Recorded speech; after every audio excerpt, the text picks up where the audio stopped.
Wesley. Wesley. Let's see here. Drop frames. Okay, works. Now. Okay, this is good. We're good. And our mics are all live. Your mic is super loud in my ears, but that could be. Yeah, we're live on the stream though. We're pulling a bounty hunt again. Yeah, I know. Hold on. Now we're good. Your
All right.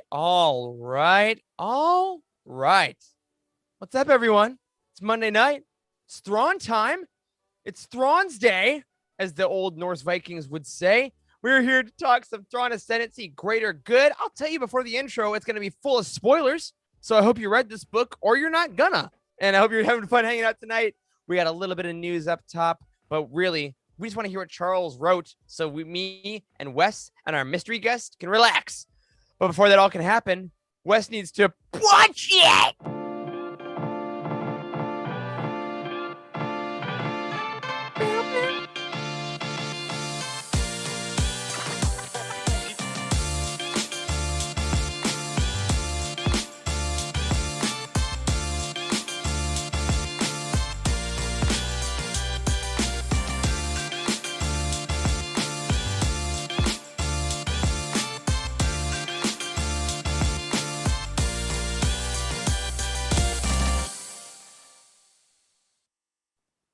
What is up, everyone? Welcome into the Living Force. I am one of your hosts with the greatest Rogue One shirt you ever did see, Eric Eilerson. And joining me tonight to talk about all things Thrawn Ascendancy, greater than good, are a couple of my greatest friends. First, we have in a new setup, Dr. Charles Hankel. Hey, man. Oh, what's up, everybody? Yeah, I'm here. Do I have a bigger TV screen behind me than Eric? Yes. Was that intentional? No. Am I happy about Whoa, it? we're going to measure Yes. now? Is that what this show is? Anyway, Wes Jenkins is also here. What's up, Hey, buddy? what's going on, everyone? I did another nail biter reading, I guess, like a reading marathon again. So, Dude, you torched this book. It was incredible. I would say roughly 24 hours I finished the book, but and that's Wow. almost that's kind of like my studying life and all throughout high school and college and even junior high. So you shove it all in like right at the last minute so you can regurgitate it on a test and then forget it all in 10 minutes. That's going to be so great when Lesser Evil comes out later this year. But luckily, we don't only have these two jokers and myself. We have a guest host that is bravely not watching the Bruins game tonight. We have from the Cosmic Force, Emma Park. What's up, everybody? Yes, that's right. I'm not watching the Bruins right now. If you hear random and loud screaming, that is just my family. No one is getting murdered. It's fine. But go Bees. Except maybe the Bruins. We don't know. We're not watching. Maybe the Bruins. Hopefully not. Oh my gosh, I hope not. Well, here's a question before we even start on that. Of course, I said it's going to be spoilers for Thrawn this evening. Emma, do you want people in our glorious chat, hello everyone, to update you with scores of the Bruins game, or do you want to not be spoiled for what happens? Hey, if anybody's watching the Bees and wants to shoot me an update, please do. I mean, Great. I kind of have a little bit of an update going on. Like if there's a really loud scream, I figure, okay, maybe the Bruins scored. So Awesome. it's like, or if I hear, oh no, maybe the Islanders score. Who knows?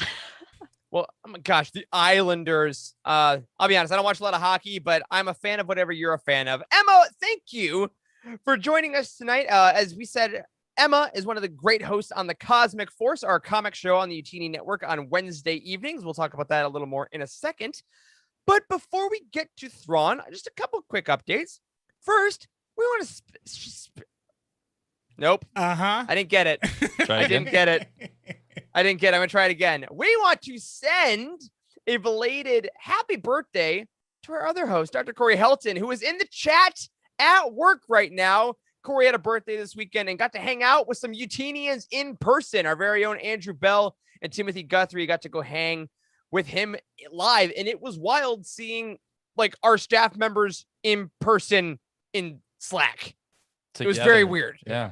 And let's talk about how short Corey was compared to everybody else. I want to talk about that. Timothy and Andrew were giants. It was shocking. It was shocking. I'm just Yeah. saying that to mess with Corey. It's my running gag that he's really short. So let's all just be in on this together, okay? All right, guys. Corey, don't listen for a second. Chat, you know what to do. So happy for. birthday, Corey. Happy We're birthday, glad you got Corey. to- Happy birthday. We're glad that you got night shift as a gift. And then, of course, another happy birthday to a slightly less important person in Star Wars, Dave Filoni, who his birthday is today. Obviously, creator of many great things we love, including Clone Wars, Rebels, Mandalorian, all the good stuff. Trapper Wolf himself. Happy birthday, sir. I hope you got to pet a wolf at a sanctuary or whatever you want to do with your life. Hope you love that. Next shout out is a bit of a tonal shift. This past weekend, some great friends of ours, Pink Milk, the podcast. Recently, we had Brian on. If y'all remember from our Unpopular Opinions episode, one of my favorite recent spots. They had a live stream going on, and they received a decent amount of pretty vicious harassment by either like real people or hate bots of racial slurs, homophobic slurs in honor of Pride Month, and all these things. And it was really gross. And we don't want to talk about that so much. We want to talk about what happened over the weekend, where we got to see our community come together and show so much love and support to the fellows over at Pink Milk and all the folks that are on that channel and all their streams. And if you missed all that hatred, great. They're not worth our time and our breath. But we at the Living Force and Utini just wanted to send an extra special amount of love to all of our friends in there and all of our friends in the LGBTQ community that are celebrating Pride Month this month. We have a special collection for you all coming out tomorrow, I believe. And just in the face of something truly awful and hateful, I'm so proud of so many people in this community that rally behind Brian and everyone. So just a quick shout of love to you all, and all those people that try to make those hateful comments. I hope you know how badly you got wrecked, and never do that again. That's all. Happy Pride Month, everybody. Next thing, back to the lightness for a bit. There was a bit of a stampede on the Star Wars internet this week as Star Wars Celebration hotel reservations went up. Did you all take part in this? I gotta know personally. I did. It was. How'd it go? What did it go up? I think it was last Thursday. So, well, here's the thing. VIP got first dibs. So the people with VIP 4-day passes got first dibs at the housing. And that was 2 days beforehand. And then 4-day pass holder, I guess all pass holders got dibs at everything left over. So my intention was to get one of the hotels that were on the convention floor grounds. And as soon as I went to the Connections Housing website where you go and sign up for certain hotels that are within that Star Wars Celebration block, those were gone. Those were definitely gone. So that makes sense. Yeah, that and makes then sense. there were plenty of hotels that had almost the exact same name as those, but they were like a mile or two away. So you would click on and be like, "Oh, great, I got the one I wanted," but you really didn't. So I had to do like random Google searching to find out exactly where they were located as in regards to the actual convention center. It was hectic, but it was I think they pretty much sold out in 10 minutes? I think it was 10, 15 minutes. Yeah, they were gone. Wow. It was a wild rush. I saw a lot of our Star Wars mutual friends like posting like, I got my hotels. And I know that unfortunately this is a rough segment because Emma and Charles will not be joining us at Star Wars Celebration. Yeah. Glad to say about that. It's just a bummer. Let's see. F in the chat.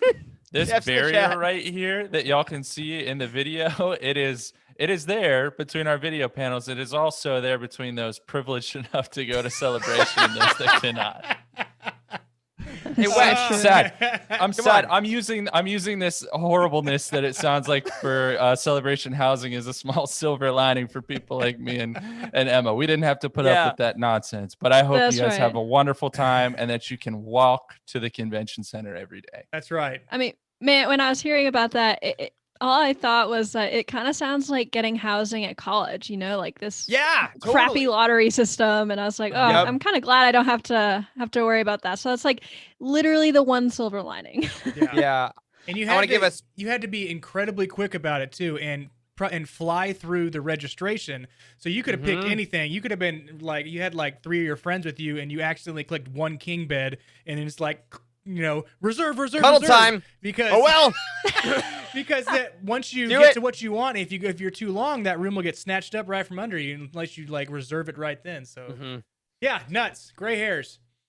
Well, I'm glad you got it. I want to give a special on-air shout out to our very own Freddie on the team, who I was lucky enough to corner like a year ago and beg him to let me stay in his house.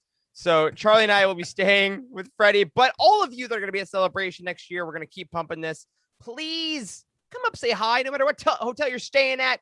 We're very excited to meet all of you and go to all these after events and stumble back to wherever we all happen to be staying to try to sober up for the next day's activities. Two more things we want to mention before we get into our Thrawn-ness. We're going pretty quick. I like this pace.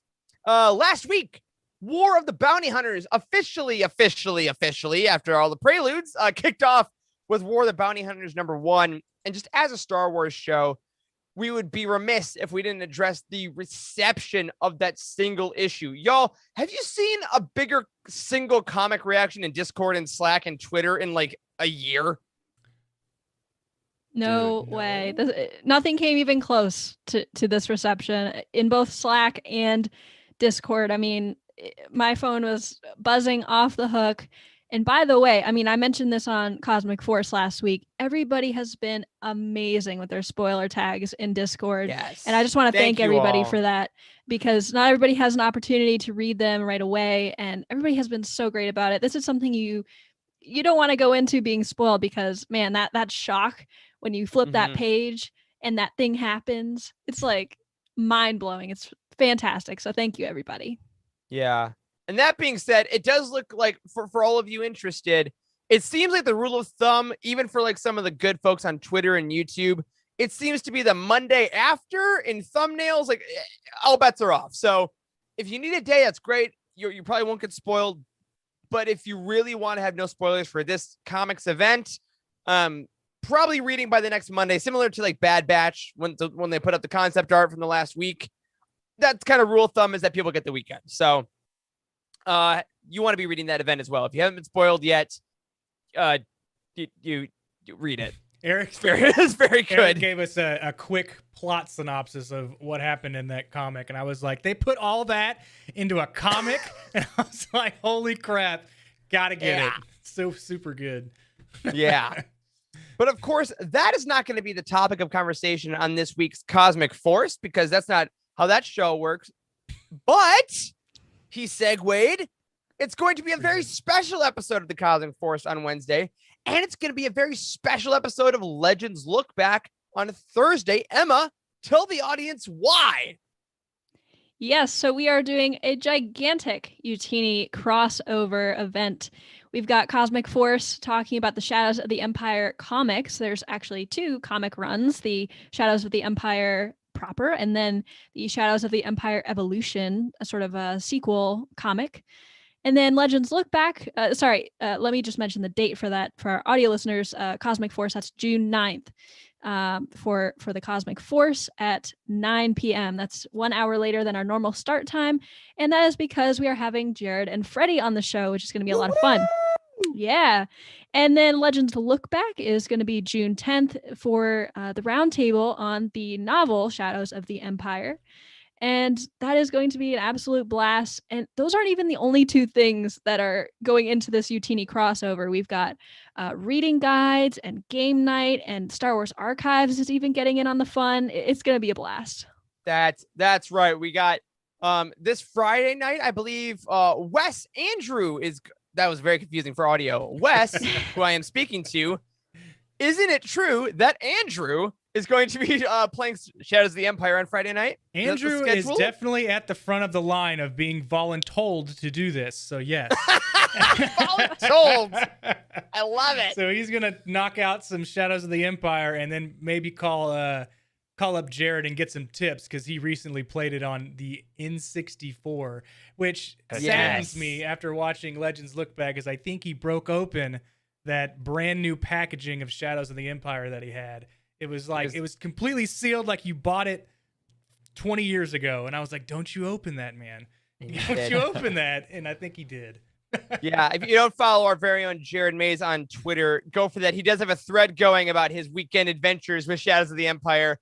Great nostalgia, especially as someone who's a little older now, going back and looking at, oh, these polygons, right? Oh, this is what Xizor looks like. So have a blast with that. And a shout out, like Emma said, to our Star Wars Archives show with Jose and Trevor is going to be dropping a free for all listeners episode about Shadows of the Empire on this coming Sunday, I believe. And Jose, of course, we would be remiss not to say, did the design for that incredible poster. Let's throw that poster one more time. It's so pretty. I got to look at it again. Jose put this together in celebration. So in honor of War of the Bounty Hunters coming, we decided to make our own giant Utini event this Wednesday, this Thursday, this Friday, this Sunday. Look at that gorgeous design work. Great stuff. And I would also be remiss to mention, I left out one other thing. I mean, out of all of these things, it's like crazy. We've got so many things going on. Nathan also did a YouTube video on Shadows of the Empire, so definitely check that out as well. Yes, I love that guy. God, that hair. Yeah, he's a pretty cool dude, huh? So good. So, yeah, if you're excited for one crossover, go over to Utini and talk about a completely different one.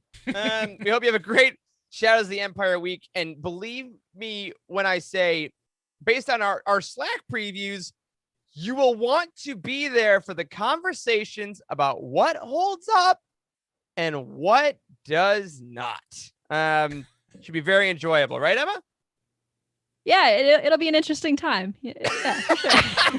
I'll save my thoughts for the show, but yes, it'll be interesting. Right. Awesome. Well, we will see you all on Wednesday. I can't wait to watch it purely as a viewer. All right. Moving on to our Patreon updates. We want to thank two lovely folks that one upgraded their patron to yearly and one joined. We have Ken Jackson, who is now an annual patron. Thank you so much. And Samuel, who joined us as a monthly patron. We hope you're enjoying, again, all the extra content you get, including that one RSS feed with all the stuff Utini puts out. And of course, the Patreon goal that will be coming probably near the end of this month, our trivia night, where the 4 Living Force hosts are going to imbibe things and try to answer things and just devolve into chaos. And we'll see if Corey finds more things to not sign and just go with. All right.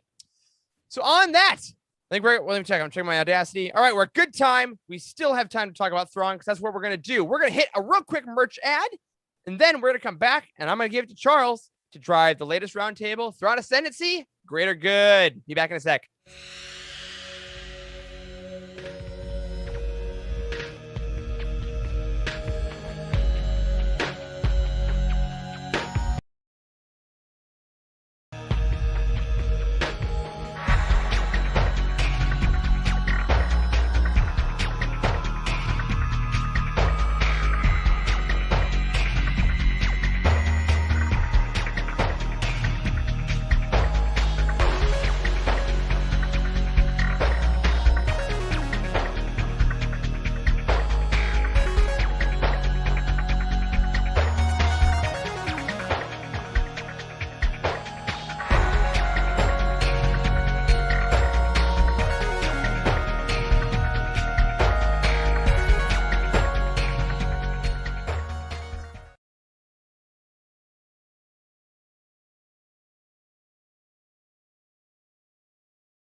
Stuff. Your Legends Look Back fanny pack.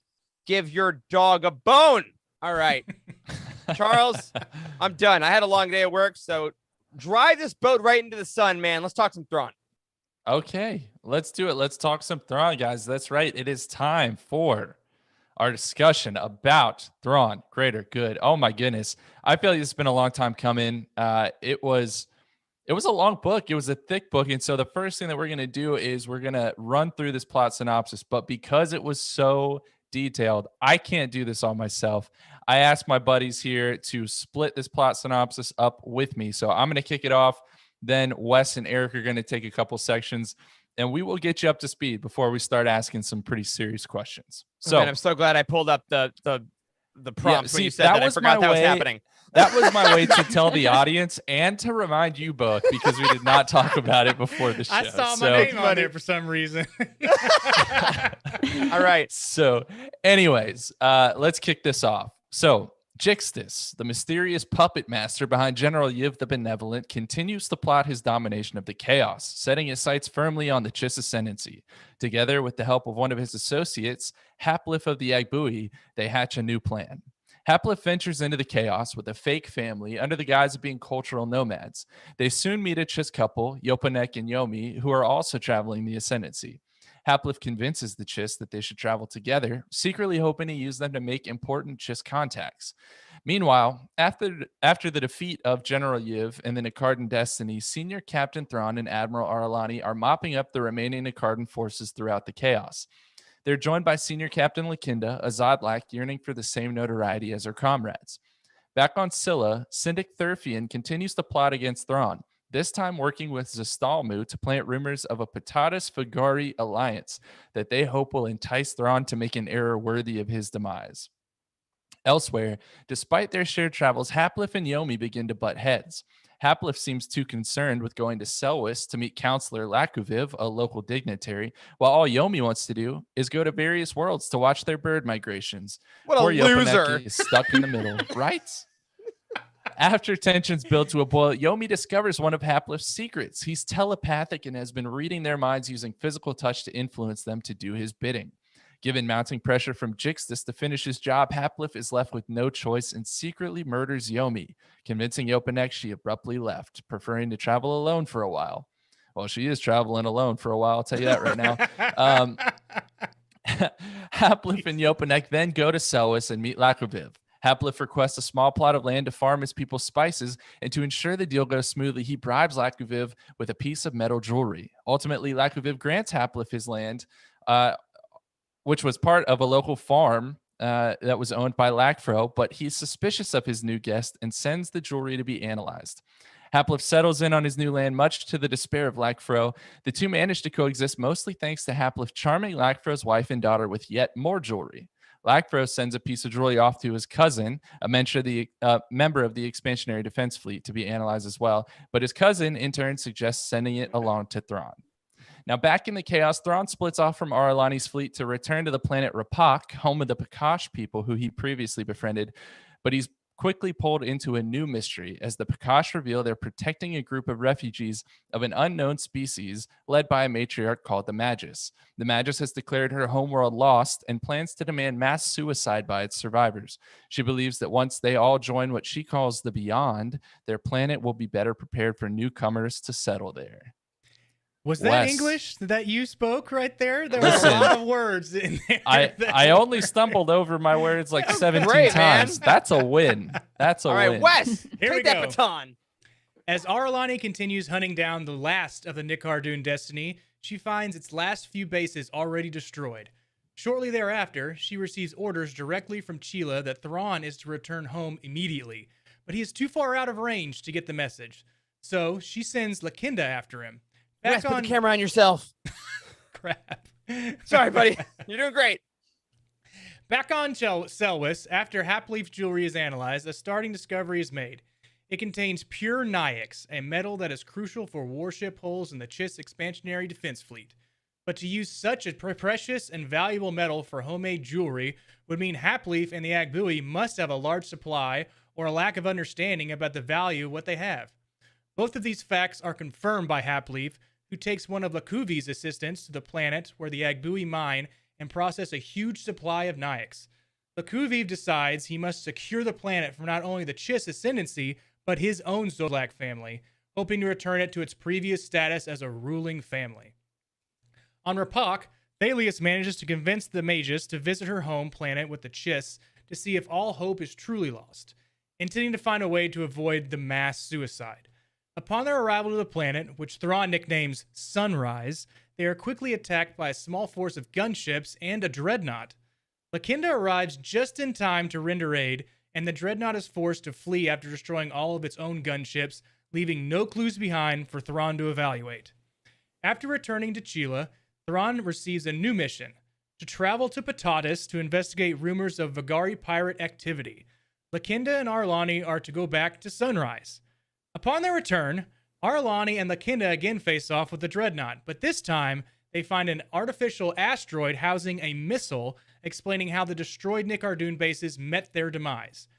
Though they are able to defeat the dreadnought, the missile is detonated, destroying the dreadnought and all the other evidence yet again. Elsewhere, Thrawn finds a Patatus force waiting for him, though when they fire on him using minimally damaging lasers, he realizes that they are secretly requesting aid. They are being controlled by none other than the Nikardoon. Thrawn is able to free them and is rewarded with supposed coordinates of a Vagari pirate base. But after traveling there, Thrawn is ambushed yet again by a group of starfighters, which he soon discovers are being remotely controlled. He is able to capture some of them and shortly wins the battle. Someone had arranged the skirmish, hoping to keep Thrawn occupied while other things unfolded. Thrawn then receives the jewelry sent by Lackfro's cousin and shows it to the Magus, who is able to confirm that it was made by her people on her planet, meaning Sunrise is the location of the Nayaks, not the secret planet of the Agbui. On Selwis, after being ignored by his superiors, Lakuviv calls a family emergency and an ancient Chiss ritual that immediately transitions Zodlak Chiss from their duties in the expansionary defense fleet to respond to a family-related situation. Woo! That is a mouthful. Are y'all still following? Are y'all still following? Because we're not done. Eric, take us home. All right. Two things in the chat. I don't remember what the Magus sounds like. I'll try to get it for next time. And two, Timothy said patatas is potatoes. And that makes me laugh so much. Yes. All right. Here we go. Soon enough, the Zodlak family sends a warship to the Agbui's secret planet, intending to take control of it for the Zodlak family. However, several other Chiss families have done the same thing. Somehow, they all came to know about the planet around the same time. Thrawn arrives at the Agbui planet to find the Chiss family's forces poised to fight each other.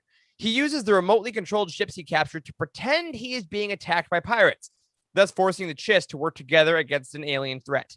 With the help of Cherry and the coordination of Lakinda aboard the Zodlak warship, Thrawn is able to manufacture a devastating crash between several of the remote ships, causing their debris to land precisely on the fake Nayak's mine, destroying it. The Chiss families are left with nothing to fight over. None realize that the mine was a hoax all along. On Selwis, Lackfro confronts Happily for his treachery and ultimately kills him, but the rest of the Agbui escape. Kalori of the Undwalin, screw you, Charles, who was revealed to be navigator for the Agbui, meets with Jixtis. Jixtis reveals that he is working on behalf of the Grisks! Sounds right, baby! And gives Kalori a new mission, to learn how the Chiss navigate through the chaos.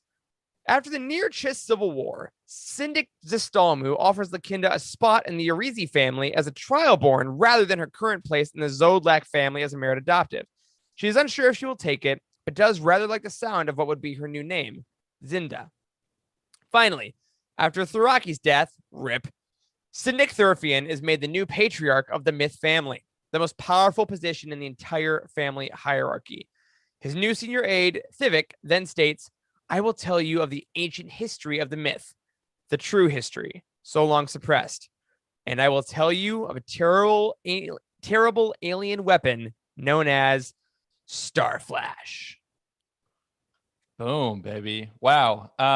If you're still with us, Dude, wow. wait, real quick before you say anything, Charles. Charles wrote all of that word for word by himself. Yes, he did it. That was did Amazing, do man. that, but incredible. I Well just want done. to say I feel for Mark Thompson because we struggled with like 2 pages in this document, and he read this entire book. Wow. But y'all, let's go ahead. Let's try to I don't know, digest everything we just heard, remember what we read with this book, and let's give it a rating. 1 to 10, as we normally do. And you can tell me with like 30 seconds or less kind of your initial thoughts, why you're giving it the rating that you are. I think it's only right if we let our guests go first. Emma, how would you rate this book and why? Yeah, so I'm going to give this book an 8.4 out of 10. And I really liked how Zahn built on the awesome foundation that he built in Chaos Rising, because I really enjoyed Chaos Rising. It was like my favorite Thrawn book I'd ever read. And I didn't really think it could get better, but at the same time, you know, the comfortability that we all have with the Chiss sort of, I don't know, structure of their culture and politics and all of that really made me just sort of dive deeper into the book and made me enjoy it more. So 8.4 out of 10 for me. Love it. Okay. Wes, what do you got, bud? I am going to give it an 8.5. I'm going to one up Emma. But I enjoyed it because I was able to follow it funny enough or not, because there are so many different myth families. There's Zodlak, and then there are so many different other families that are not a part of the 9 ruling families. There's 40 other families, but there was more that have alliances with other of the 9 ruling families. So I was actually able to follow along. So I enjoyed it because of the detail, and I also enjoyed it because of knowing that there was a sinister plot on their own soil while they were out trying to find some other unknown enemy that they thought was not in the Chiss homeworld. Yeah. Okay. Awesome. Eric, what do you think? This is gonna sound made up. I'm going between 2 scores, so I'm gonna split the difference. I'm gonna give this an 8.75. And it's interesting because it's been a while since I've read this. As I've said on the show before, because of the reviews I do, I read these books before they're even published. And I didn't get a chance to re-listen to this one. So it's been a while, right, since I've read this. But I remember reading this book and staying up really late to read it. It was one of those where I started going the last, 60, 70 pages and just stayed awake. Also, Rob dropped in. Hey, Rob. Bye, Rob. He said hi. He hasn't read the book yet. And I just remember this is when this book kind of became like, we called Chaos Rising kind of Thrawn Game of Thrones because of all the families. And I realized even if I couldn't follow every single thing that was happening in every single plot line, I just liked living in the political, deceptive world of Thrawn in this. And I agree with Emma. The world building that was built upon is just so cool. And I know we're going to talk about it because Charles messaged me the second he finished about this. I liked the Grisk reveal as someone who did not care for treason or alliances. They're probably my 2 least favorite canon books. I was like, oh, you got me, son. Like, I appreciated it. It's like when a kid steals something from you, but they get away with it. And you're like, respect. Yeah, 8.75. Does that happen to you often? Not as often. No, because I catch them. Those neighborhood kids. That's right. Them damn kids. I love that you guys had so much appreciation for this book. For me, I'm going to rate it a little bit lower. So just heads up. And probably by the end of the second part of this, you will have convinced me to raise my score. But I'm going to give this book a 6.9. Okay. Sure. And that's kind of a far cry from where y'all are rating it. The reason being, I think this book really excelled in certain areas. And for me personally, didn't do it in certain areas. So there were really, really high highs and some low lows for me. I loved getting to see what is a normal Chiss life out there. Someone who's not in, the military, someone who's not in the Syndicure, like Lackfro, right? Yeah. I thought that was awesome. And that's a side of the Chiss we've never seen. But I did feel like this book was unnecessarily convoluted and dense. And there was a lot of stuff that I felt like happened that was just there to confuse me until the reveals. So that's kind of where I'm coming at that from. Still fun. Still certainly a lot of fun, but that's why I'm rating it just a little bit lower. Well, it's funny because the way you put the recap up in your typing, that is not the order of the book. That is the order of the chronological events. Yes. Which, because Cheryl puts in the chat here, the memory chapters weren't as far in the past as they were in Chaos Rising. So that was a bit confusing for me as well to get into that. But so if anyone is confused, we hope that recap that Charles put together, you copy and pasted in actual. It's like watching Clone Wars in season 1, being like, oh, actually, this happens here. This happens here. So good call on that. So, okay, let's say going around the horn here. Did y'all read it or did you listen to it? Ooh. Yeah. I read it. Okay. I read it. I did about probably 70% read, 30% audio. Okay. And the audio, I will say I stopped doing the audio because the audiobooks for these, I can't do them. There's too many names and there's too many characters and there's just too many voices. And it's doesn't do it for me. I read Zahn much better than I listen to him. Agreed. Yeah, I was 100% read. Okay. I read it while listening to it. So which is cool. Yeah. It's a great way to do it. I love that. Yeah. That's what we did as children. It to me. But I would constantly stop and then reread the paragraph that they just went over so I could get a better understanding. So that's probably one of the reasons that I was able to follow along a little better than I have been before. It's also Interesting. hella expensive. And the way you experience That these too. books is definitely colors, what your rating is at the end. And some people are going to rate something higher if they read it versus they listen to it. Yeah. So I think it's a great point to bring that Ooh, up. Maggie supports you on that. She says that's her favorite way to read it. So I've never done that. I'm gonna have to do that eventually. Maybe I'll do that it's for Lesser awesome. Evil. Especially if you do like the audio dramas and the scripts come out and you Oh, kind of redo those it. are- That is That'd be like cool. peak Those are experience right something. there. Yeah, I could Great definitely point. see that. Well, let's go ahead and start talking about some characters because I am trying to keep this roundtable to 2 parts this time. 2 parts. At least 3 parts are ridiculous. Yes, exactly. So let's talk about some of the protagonists and who else could we start with other than Thrawn? And let's kind of kick this off by looking at a quote from Memory 7 when Kalori is talking to Jixtus. Oh, yeah, Memory And 7. he Let's says- go. I love Memory Yeah. 7. And he says, again, with respect, sir, if you listen to me on anything, please listen to me on this. If Thrawn gets involved in this operation, it's over, and not in a good way. And so Thrawn was kind of typical Thrawn in this book, I think. And one of the biggest criticisms Thrawn has gotten in the past is that he's OP, right? He's overpowered.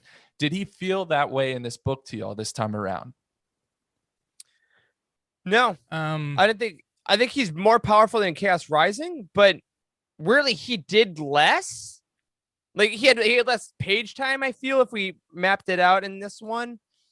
So he felt a little less all powerful. He did great stuff, Yeah. but he didn't get that annoying. There's like a level of annoying Thrawn Yeah. that where he gets too bad. Well, Didn't hit that here for me. I agree with that. And like I would be incredibly frustrated if I was a crew member because he's not telling you all the information that you need to know. He just wants you to see the big reveal at the end, right?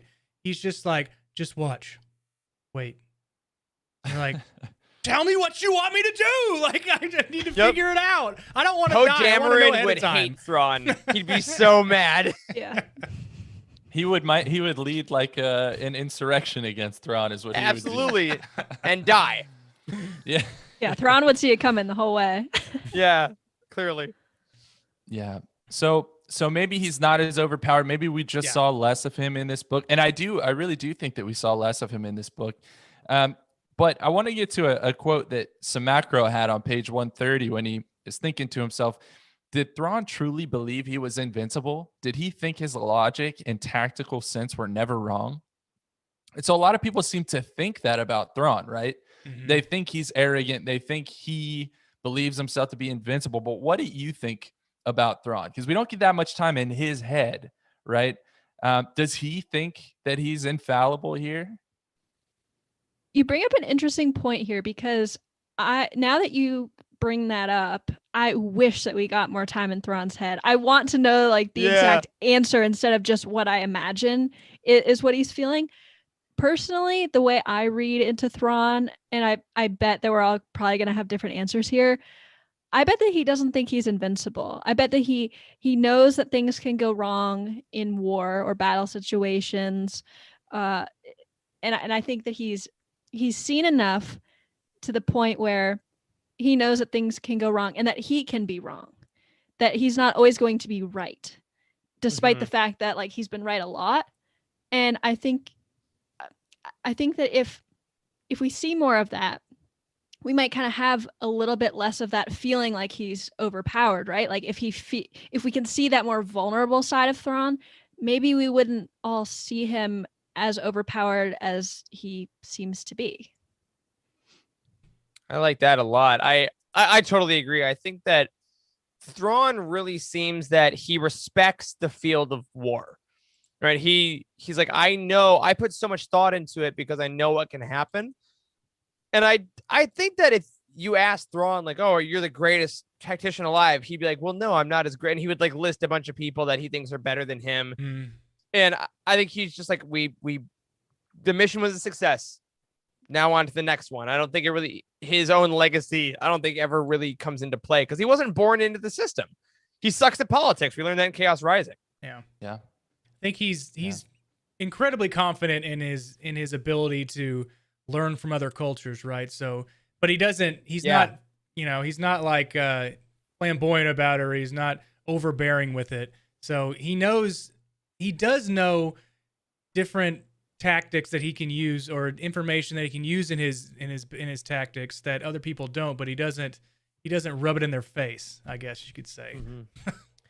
I mean, I truly think that in this book, especially, if you asked Thrawn later throughout the years about what happened during this event, he would just tell you all about the things that like Lakinda did and the things that like the success of like the other people. Because I think he finds himself to be a facilitator of other people's abilities. Yeah. Maybe that might be reading into a little more of his character from the last book, but I think that follows through here. His relationship with Thalius and Sherry definitely support that, I think. And Em, I love that point that you brought up, but it's almost like a double-edged sword with Thrawn, like to crawl into his head more, which we did in Alliances and Treason more so than in these books. To humanize him, it almost like detracts from his greatness and like his mysteriousness, but like you also want to know what he's thinking. So it's tough. And speaking of Lakinda that you brought up, Eric, on page 363, she had her own thoughts about Thrawn. And she was wondering, was Thrawn willing to die for the Ascendancy? And she decided that she didn't know. And maybe that was yet another way that the two of them were different. So I'm curious what y'all think about this. We talk a lot about Thrawn's allegiance, right? His ultimate allegiance. Is Thrawn willing to die for the Ascendancy? And if not, does he need to be? I haven't seen that. I haven't seen him be put in a position where he would sacrifice himself for the greater good of the Chiss Ascendancy. So I don't think I've seen it yet. So I mean, only the future will tell. Yeah, I think that at the end of this book, which is what I find to be the most exciting part, when we kind of get the burgeoning Chiss Civil War, which I guarantee, I can't guarantee, I assume is going to be a large part of Lesser Evil, right? I think that kind of exploding over and boiling over, which is awesome, which is clearly what Zahn has been building on and was great. But in that moment, it seemed like Thrawn he didn't want the Ascendancy to fall to itself. And he was like, I will do this crazy plan. But none of his plans ever involve his own death. I think that he is loyal, but he is not a fanatic like a politician that like the Ascendancy above all this, because he's not the Ascendancy above mercy.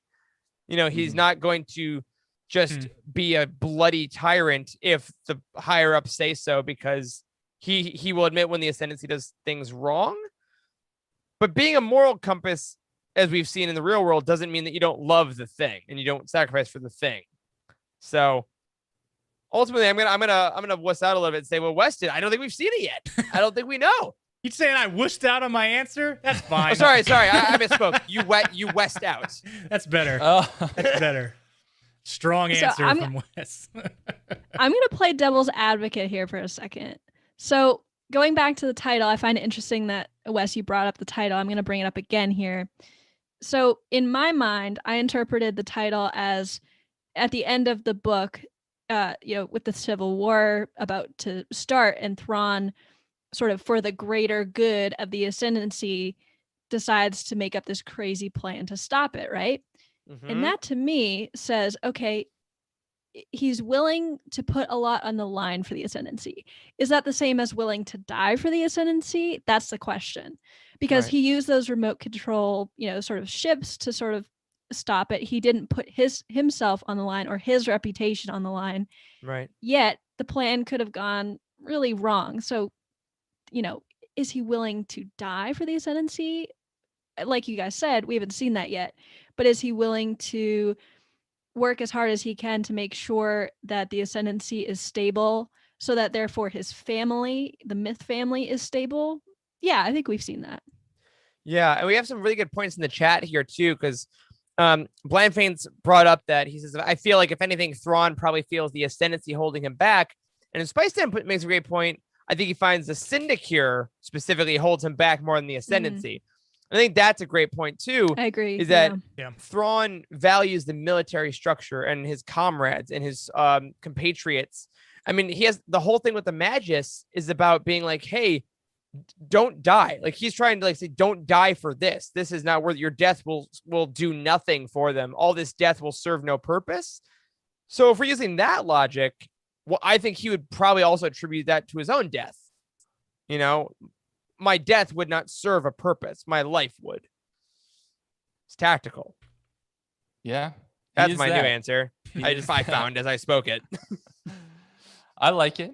I like all those points. And maybe I'm not giving Thrawn enough credit here, but he has a lot of detractors. Maybe I'm among their number. I don't know. But his detractors tend to have kind of two big negative things that they always bring up about him, right? And the first one we saw in this book on page 125 with the quote, Thrawn's exaggerated concern for aliens and alien worlds that the Ascendancy had no business caring about was both a joke and a curse.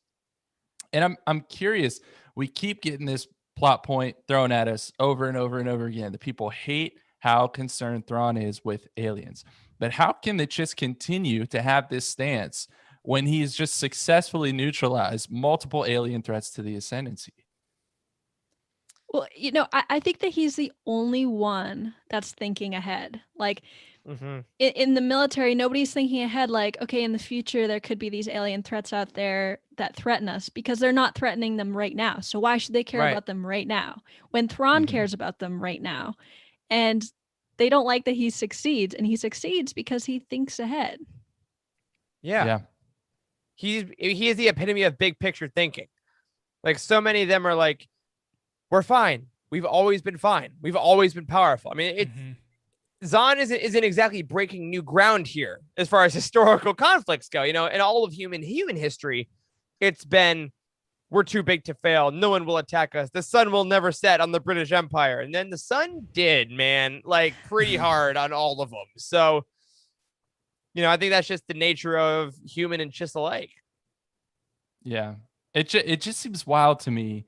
And I know like preemptive strikes and stuff like that. That's the Chiss Ascendancy rule, right? But like Thrawn is like, hey, there's some angry people headed this way. And they're like, no, it's cool. It's cool. And he's like, no, but they got like really big guns and stuff. And like, they're not here yet, though. They are not here yet, though. I can't see them. And it's like, it's not fine. It is not fine. It drives me You know what? nuts. I think actually all the aliens are just a metaphor for climate change. And they're like, yo, I can't see it. Is this a sequel to The Day After Tomorrow? Yeah, dude, it's coming. Nah, I don't think it is. Guys, we're all going to die. Yeah. Well, let's talk about the second thing. The second thing that all of Thrawn's detractors say about him. In this book, we see it on page 371 from Samacro, who says, Senior Captain Thrawn never plays politics because he doesn't know how to play politics. And I'm curious what y'all think. Did Thrawn prove this point wrong to any degree in this book by tricking all the Chiss families into fighting against each other? Because doesn't it take some understanding of how family politics work to make that happen? It's military still. I think it's like he's like, oh, if there's a threat here, then the alliance will have to do. I still think he's clueless with politics, not in a bad way, like a cute way. Like, I love you, buddy. And we've said before, he needs a weakness. So, right, it's not a bad thing. I feel the same. I think he is so militarily minded that even the political game is something that he doesn't. And what if he did care about like the politics? Would that make his military mind like diminished? If he didn't spend most of his time trying to figure out all these tactics and going through like cultures and art to figure out how some like their military tactics would be. So I mean, if he had to make room upstairs for that information. Kind of like how I did with this book. Well, like, you got whenever you have to throw in a variable of some kind, it makes you less effective. I mean, like Cheryl just says in the chat here, across both Legends and canon, Thrawn cares about the Chiss and the Ascendancy above all else, right? It's why he joins the Empire to defeat threats against the Ascendancy. So he's seen the bigger picture, because if you bring in the family politics to all this, we see it in this book. They sacrifice greater effectiveness for the Ascendancy as a whole in order to satisfy like family squabbles. And I think if Thrawn had to take a second to consider the family squabbles, then he wouldn't make the split-second decisions that he has to protect the entire Ascendancy, which I think pisses a lot of people off. Clearly, like you said, Charles, his detractors hit on this, but I think to do anything else for him just seems completely illogical. I mean, regarding his political prowess, I mean, if we go back all the way to when he was brought into the Myth family, the only reason he was brought into the Myth family was because of his military expertise, and they knew that he was Right. going to be a star someday, and they wanted him in his family. So he's never really had to worry about politics. It's like because when the Joe only Burrow reason went from OSU to LSU. It was like, he's going to suck here. Let's bring him here. We don't care how good he is at math. He just has to be football. exactly that. It's a great metaphor for people that know what you're talking about, and Thank I do. you. But Yeah. but you know, for sports people, it's a sports reference, and it works. It totally works. Like, you don't need this political genius on your side if you want just someone that is like a great military tactician, because why would you need both? You just just get a genius in one. Yeah. Now I'm worried about Good Thrawn's point. knee. Well, all right. He can still command the Spring Hawk with an ACL tear or whatever. That's It's gonna be right. okay. All right. Well, I want to end this discussion on Thrawn with this absolutely wonderful exchange from page 401 involving Bakif and Samacro. Ooh, yeah. And it goes like this. You don't like Thrawn, do you, mid-captain? Samacro hesitated. Permission to speak honestly, sir? Certainly. No, sir, I don't, Samacro said.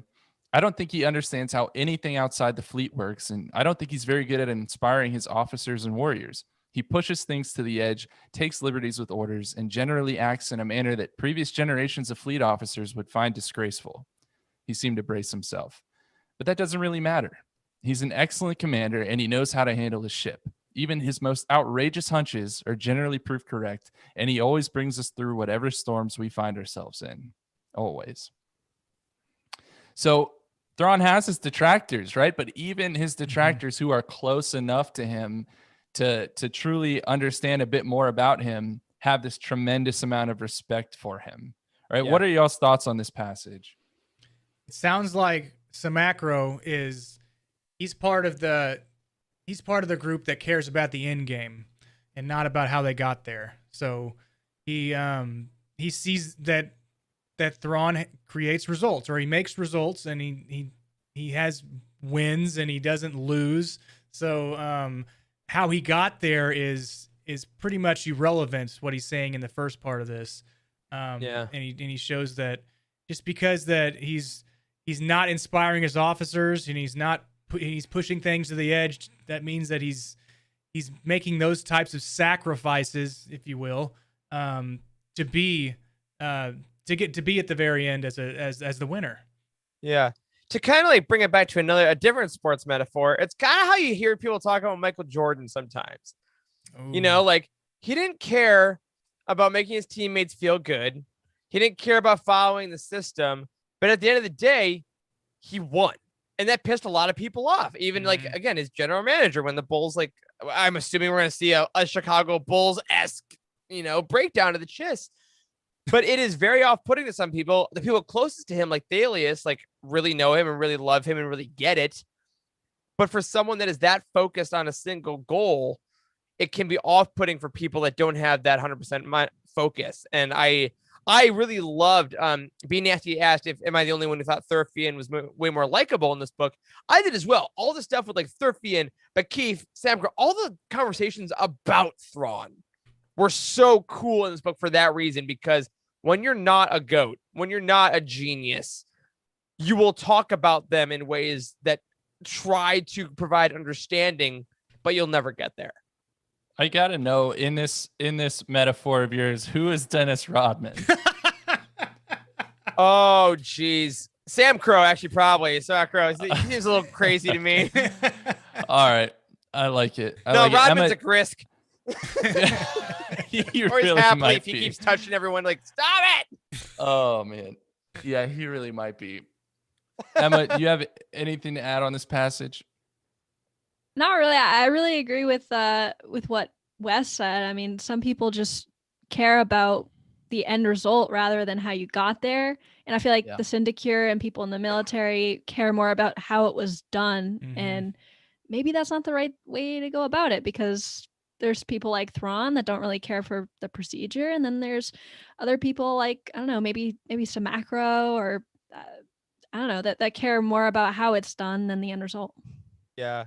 Sorry, Steven in the chat now says Thrawn Ascendancy, The Last Dance, which now I would pay so much money for an ESPN Disney Plus collaboration of a 30 for 30 on Thrawn.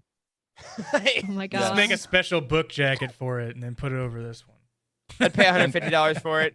Do it. Thrawn is Do it just out like- of print. Thrawn is just like in the middle of a battle against the Grisk, and he has the flu, but he's still like commanding the battleship through it. Yeah, that would be The flu. That's what it was. We all know what it was. All right. Yeah. And then Yiv the Benevolent is like, I don't care about your art. And Thrawn's like, and I took that personally. And it's like, Yeah. And I made it up.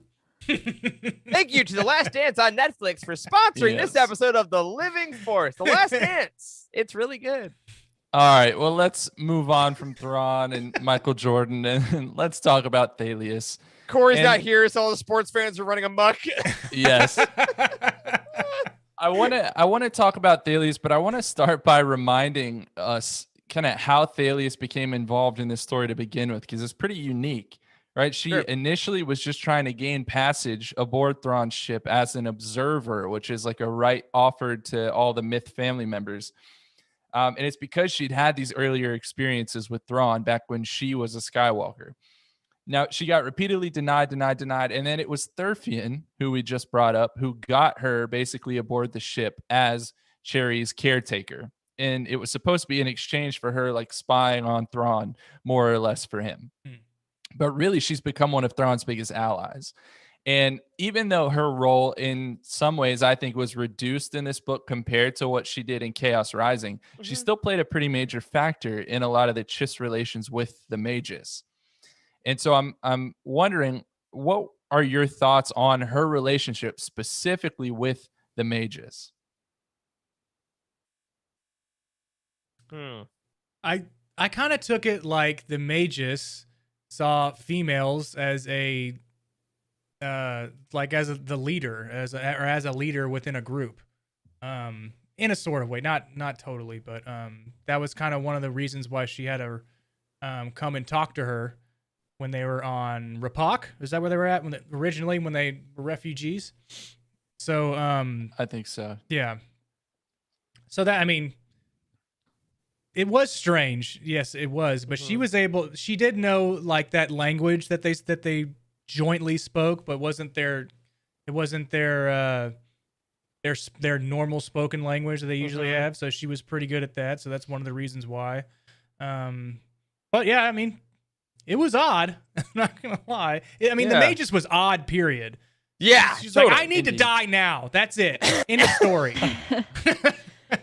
Well, when they put her in that little that box and left it in Thalius's room, I found it interesting that Thalius had to cover up the little window with a blanket. Yeah. I mean, I can't blame her. I wouldn't have been able to look at that either, like, watching me sleep at night. But, I found it interesting that it seemed like Thalius had a respect for her, but at the same time didn't respect her choice in terms of telling her people to go die. Yeah. And it was interesting for me to read those because Thalius, well, Cheryl took the words out of my mouth. Cheryl just said word for word, Thalius stepped up to the plate again in this book and it just continues to be great. I thought she totally did. Like you said, Charles, there was less page time, but every time she came up, I was very excited. There's not a ton of characters that I just get like stoked talking about when they come on the page. But I thought that her experience with the Magus was interesting for all the reasons you guys said, and because her idol essentially has been Thrawn, has been this tactician who values life and who values the continuation of the Ascendancy and all these things. And then she comes face to face with this almost completely 180 of a person that just wants to die for her people, which seems to be the antithesis of Thrawn.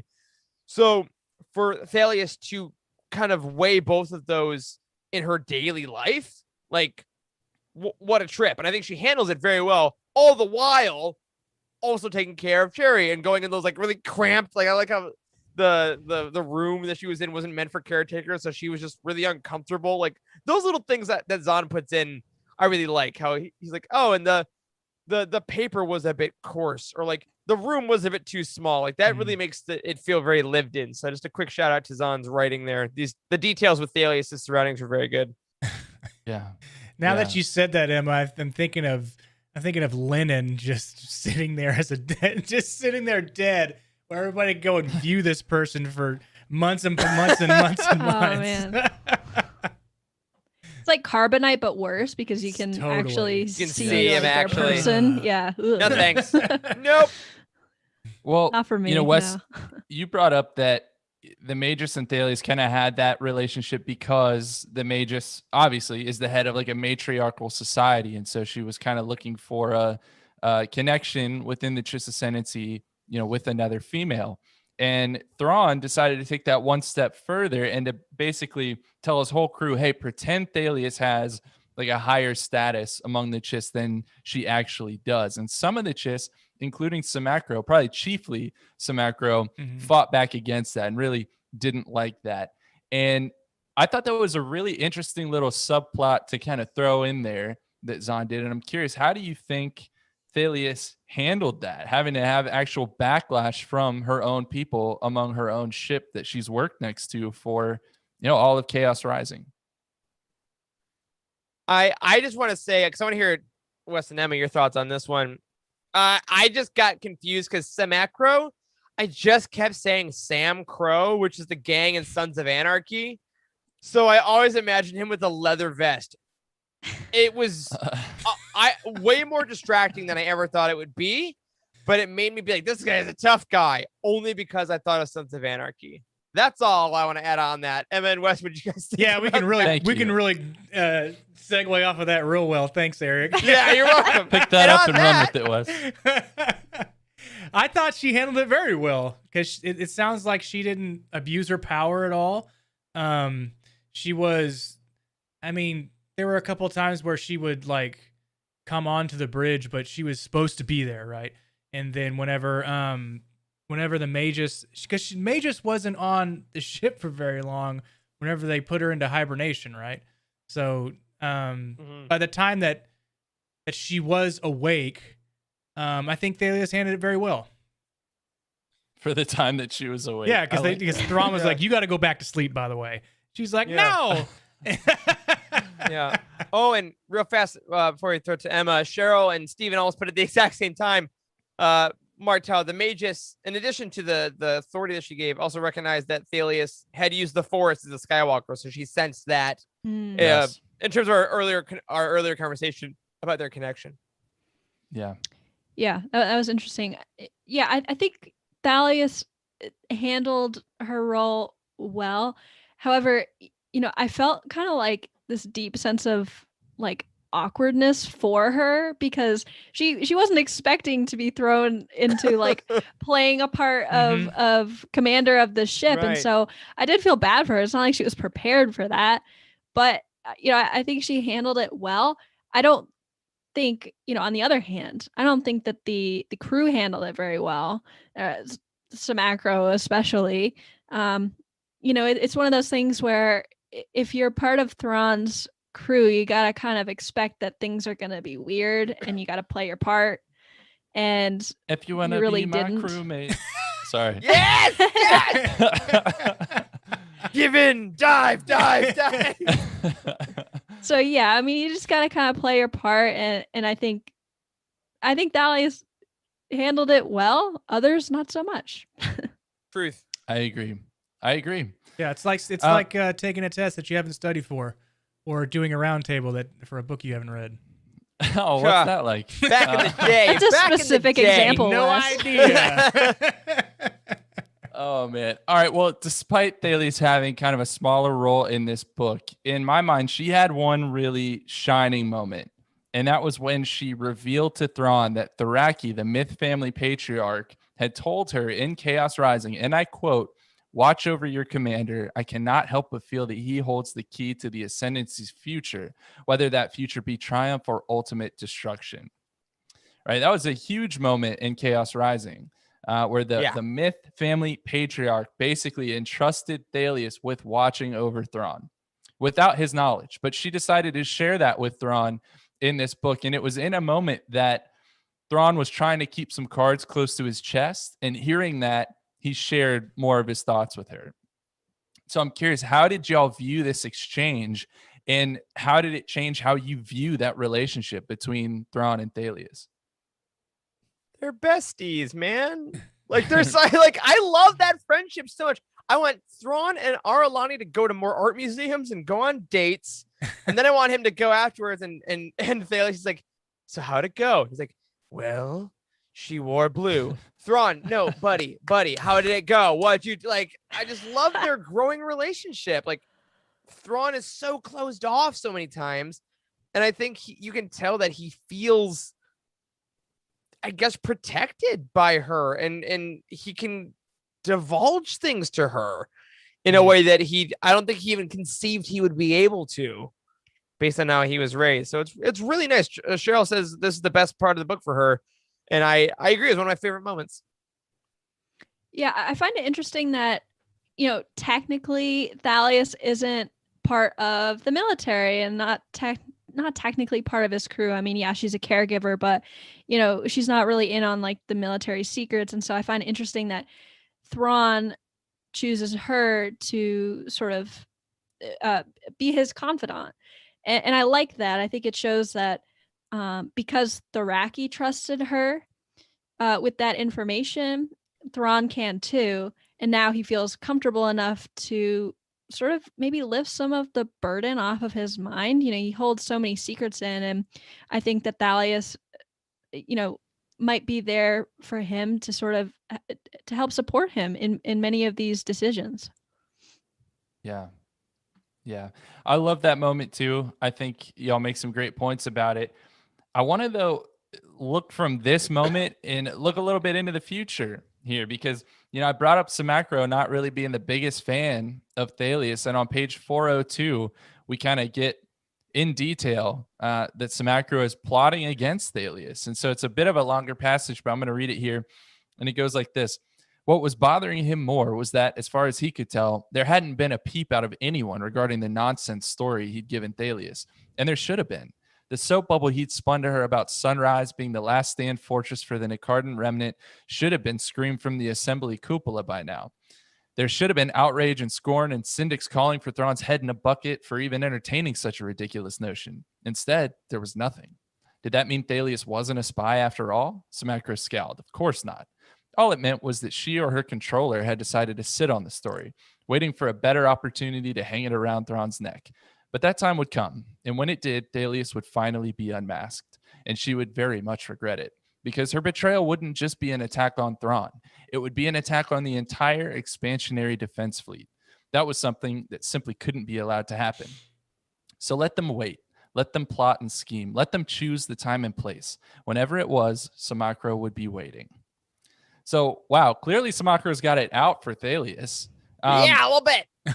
Where does that animosity come from? Where does that come from? And furthermore, I'm curious, do you anticipate that Thalias may become collateral damage from Thrawn's expected downfall in the final book of this trilogy? I do now that you mention it. I mean, yeah.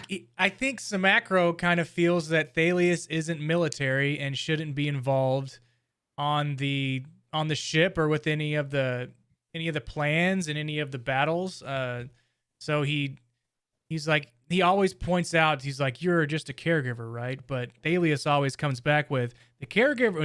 She says it mostly to Thrawn, but says the caregiver looks over the Skywalker, and if anything happens to the Skywalker, then y'all are all effed. Sorry. Yeah.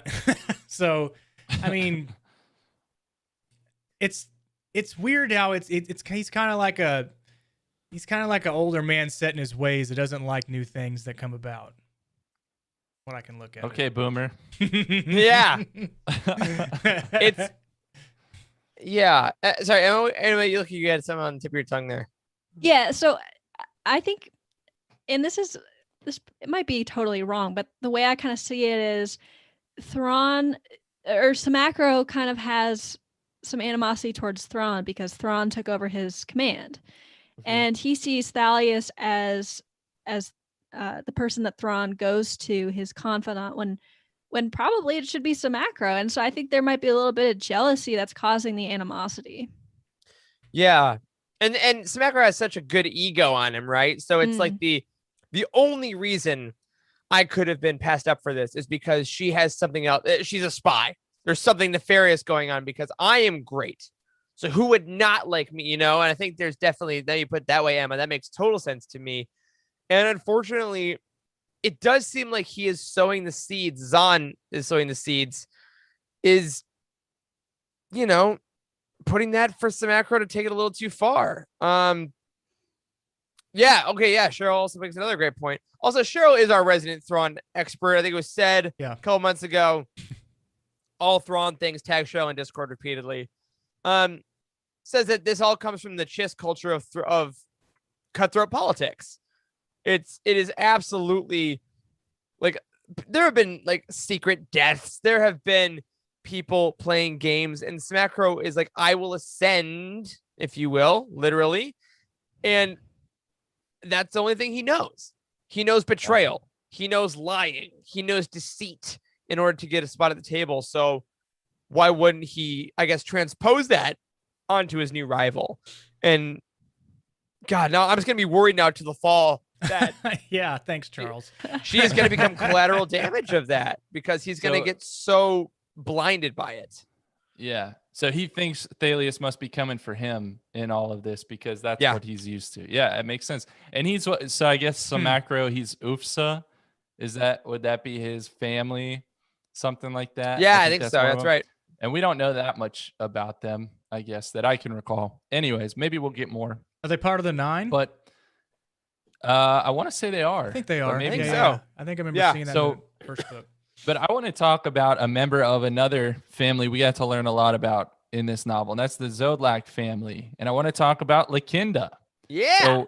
So, some of the other female characters in this book who we got a lot more time with in Chaos Rising had smaller roles in this book, but Lakinda kind of took all that time. Like she really stepped up to the forefront as an officer from the Zodlak family. And on page 91, we see her talking about what it means to be a member of the Zodlak family. And it's where a lot of her motivation comes from in this book. And she says this: honor and glory to the family. That was the Zodlak watchword these days. Not just a slogan, but the single most important goal for all who called themselves by the Zodlak name. And Lakinda had now failed twice in a row to earn that glory. She felt a knot in her stomach. The first blow had been at their last skirmish with the Nakardan, where ultimately battle damage to the Grey Strike's thrusters had robbed her of her part in the final cleanup operation. That had left the Vigilant and Springhawk to gather those last bits of glory. Now she'd been taken out of the final climactic battle against the remnants of General Yov's forces in order to play messenger. It wasn't due to any ulterior motives on Aralani's part. Of that, Lakinda had no doubt. It was inconceivable that a flag officer would have deliberately skewed the battle results that way. Aralani had no family honor to satisfy, no family alliances to defend, no family ambitions to promote. She had nothing to gain by siphoning off Zodlak honor to herself. Thrawn, though, was a different story. Everybody blames Thrawn for everything, I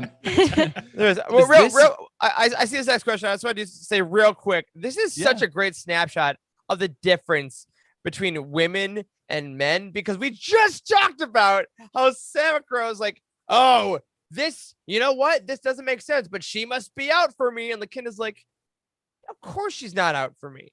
That makes no sense. Like, she is so much more logical and measured than he's like, remember dang and shit, some people mad at me. And she's like, I'm also raised in the Great Chiss military, but I will think for 5 seconds. Thank you for pointing that out, because I was thinking that the entire time. It's interesting that we go from Samacro to Lakinda, who, the difference is just so clear and obvious, and I love it. Yeah. And they're both raised in the same system. They're both lifetime Chiss. So absolutely. Love that. Absolutely. So then, piggybacking off of that, does this view help to explain some of the animosity towards Thrawn from among his own colleagues as opposed to his superiors? Like, do they feel like he's stealing their glory? Is that what it comes down to? Well, so this is interesting. I mentioned in the review video that Lakinda was my favorite character in this whole book. I found her to be so intriguing, so interesting. Her command style, her loyalty to her family, but also to the Ascendancy. It's just so great. And I feel like her relationship with Thrawn, it might be that they hold the same position, right? They each command a ship. But Thrawn gets a lot more of the credit and say, I guess, in what they do and what their missions are like. And I feel like maybe she might think that, yeah, like he is stealing the spotlight. I have good ideas too, but Thrawn is always kind of the go-to guy for this type of stuff, and I don't get to have my opinions heard. Good point. Yeah, I like that. Also, it's a great time. We somehow have not plugged yet. Emma did do the video review on this book, so if you missed that the first time around, it's on this YouTube channel earlier on in this feed. And of course, like all Emma's videos, it was fan-freaking-tastic. And if you need more Lakinda love other than what we're about to talk about, click on that and then like it and then leave a comment on how great it is. Thank you. So anyway, Wes, you were talking before I was plugging. I just agreed with Emma's comment that it was good, Eric. It was good. It was real good. It's good. It's good. But no, I don't. I mean, so I think I don't know if they feel that they're stealing the glory. Isn't Thrawn isn't he a higher level in the military than they are? Or are they on the same level? Senior captain is higher than where Lakinda is right now. That's actually a good question. I think. Let me check the beginning of the book. Are they both? Yeah. Lakinda's I also thought- senior captain. Okay. I thought that maybe since they were both commanding a ship, it was the same. But you could be. I think they kind of both work for Aralani, technically. Isn't that how it works? But Thrawn is just they're both senior captain, which is one. Yeah, it goes senior captain, then below them is mid captain. Okay. And Aralani's an admiral, right? Yeah. So she's quite a bit above them. So that's kind of tough to say. So you might think that Aralani is giving some kind of preferential treatment to Thrawn because they're part of the same family, right? Yeah, and Thrawn has technically a better ship than Lakinda, even though they're the same rank. Like he's the flagship. Yes. So, I mean, you could definitely see it that way. I guess so. I mean, I would be mad when Charles and I show up and Charles drives away in his BMW and I have to put away in my, my Chevy Cobalt. Your Flintstone foot car. I drive a Subaru Forester, sir. Yeah, not for very long. Charles, you're in residency. You will not forever drive a Subaru, my friend. All right, I think it's interesting though to think that they are on the same level. So I get where Lakin is coming from, right? Because Aralani and Thrawn have that relationship that goes back further. Not the relationship you want it to be necessarily, Eric. But they have history. Dude, no, Maggie was with me earlier in the chat. We did not get enough Thrawn Aralani ship. We need more dates. Lesser Evil. I hope that we will have not lesser, but more so of the date romance of Thrawn and Aralani. Thrawn, Arathron, or whatever. I'm not scrolling up to figure out what y'all called it. I remember y'all talking about that in the first book. It was great. It'd be such an awkward But it date. makes sense then. It makes sense then, right? Lakinda should be on par with Thrawn, but it doesn't even feel like she really is in this book. So I mean, that's where she's coming from. Yeah. But despite those feelings, throughout this novel, Lakinda comes to better understand Thrawn. And in the end, she actually chooses to stand by him rather than by her own family, which was a really, really cool moment and a huge moment of growth. And we get this on page 362. It says, Lakinda took a deep breath. She'd so badly wanted this, so badly wanted to bring honor to the Zodlak family, and in doing so, bring honor into herself. Instead, she was poised to bring ruin on everything. And so it was in that moment that Lakinda decided to work with Thrawn to trick the Chiss families, including the Zodlak family that she was a part of, into leaving the Agbui planet alone. And in doing that, she was caught, right? And she was removed from command. What did you guys think about that? She put Thrawn above her own family. She did not. Justice for Lakinda. Justice for Lakinda. Now, I just want a bunch of Chiss being like, she'll bring honor to us. They'll bring honor to us. She'll bring honor to us all. Oh my God. That's the Thrawn Mulan musical mashup. That's pretty good. Thank you very much, Wes. But no, in all honesty, that was a great moment. That was awesome. I mean, it's the emotional, political climax of the book, and for this character that was given so much in this novel, agreed, Emma. Justice for Lakinda, more pages for Lakinda. I loved how deep that was to her, because as we said earlier, she has lived in this political and military hierarchy for her whole life. Like, she has not known Thrawn her whole life. So she had the wherewithal to put all of her career, her reputation aside for the good of the larger Ascendancy, which is something we so far have only really seen Thrawn do. So we talked earlier, is she on the same level as Thrawn in rank? I think at that point, she was on Thrawn's level of morality. And I think for as readers, that is when she really ascended in this book. That's the greater good. She did it for the greater good of the Ascendancy, not for her family.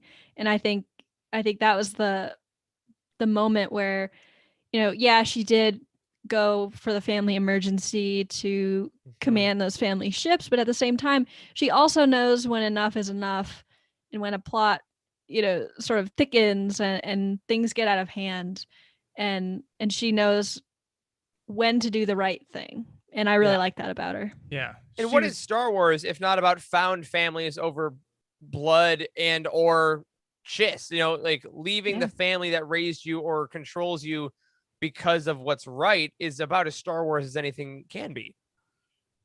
Yeah, and you can tell she was much more intelligent, even though she was part of the families that went to go over there and try to conquer that mind of the Nayaks. I mean, she was much more confident and she was much more intelligent than the other families that were there. They were like, no, it's mine. I'm going to take it over. It's for me. And you're like, what are we really here for, dude? And then you hit him with the dude. Yeah. No, I love the point that you brought up, Emma. And specifically, I think the moment was on page 379 when we saw her put the Ascendancy above her own family. And it came from when they were in this battle and she was telling all the people that were on her ship, like, set up shots, for everyone to knock out these, what they thought were the alien ships. And, someone asks her, like, set up the shots for who? And she says, for whichever damn ship is in position. And she says, just remember, we're all Chiss. Zodlak, Aragol, Pomrio, we're all Chiss. We are all the Chisublik. Yeah. That's it. Right. So I thought that was a pretty great moment. And I'm curious if more Chiss got a chance to work alongside Thrawn, like Lakinda did in this book, do you think they'd begin to respect him as well? Interesting question. I think so. I think Thrawn is like misunderstood. He's like, it's like during recess, everybody gossips about this one person, and all you kind of hear is the gossip, right? Everybody hears just the bad stuff about Thrawn, but when you work with Thrawn, you kind of see some of the inner workings of his brain and sort of how he thinks about military tactics, and realize, like, okay, he's not as bad as people say. He's not trying to sabotage the Ascendancy as people say. And so, to answer your question, I think absolutely, if more people had the chance to work alongside him, they'd have more respect for him. Yeah, that's a good point. It's the eternal question, right? Is that anyone in any walk of life, if you spend time with another person, you're going to respect them more. You'll respect their way of life. It's the terror of online anonymity, right? Is that you can say anything you want to a screen or to a person you've never met or about a group of people you don't know. And then you spend 5 minutes with them and you're like, oh, okay. And it's just that in a little kind of microcosm here. And not only they're going to respect them more, I mean, they're going to learn too, right? It's almost like if you want to get better at something, you hang out or you share whatever activity you're doing with somebody who's better at it than you are. So you can learn from how they do it and how they learned to do it and how they got better. And so ultimately you can teach somebody below you or that has a lesser knowledge of whatever you're doing. So he should be there teaching all these subordinates, if you will, to be better and then rise up in their military ranks. Yeah, if Thrawn had been teaching at the Chiss Academy on wherever, if it was the main one, the Chiss would have overtaken the galaxy eons ago. Or the students would be asleep. Or that. But look at this vase. I want to shoot a blaster. Look at the line work. God damn. He would totally Miyagi everybody. He would teach them all to sweep the floor, and then all of a sudden they know how to do karate. 100%. That's exactly 100%. It. I hate Professor Raw Neurodos class. Yes. A little wax on, wax off action. Why are we waxing the spring hawk? All right. Well, let's leave it there, y'all. We still have a few characters that we got to talk about. We're gonna hit Hapleaf, who is a big part of this book. Of course, we're gonna talk about Jixtus, and of course, we're gonna talk about Kalori, who is like my favorite dude ever. And then we've still got our overarching questions and Easter eggs to go through, but we're gonna hit all that next week. So for now, I'm gonna kick it back to Eric. All right, man. Good deal. And of course, we got Thurfy in as well, just for where you're putting that highlight in the outlet for next week. Yes. Quick Thurf.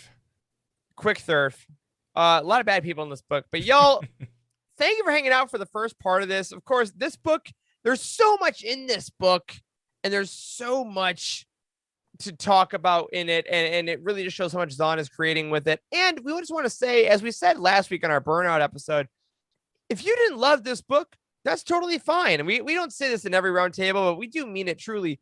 Not every book is going to be for every person, you know, and that's just fine.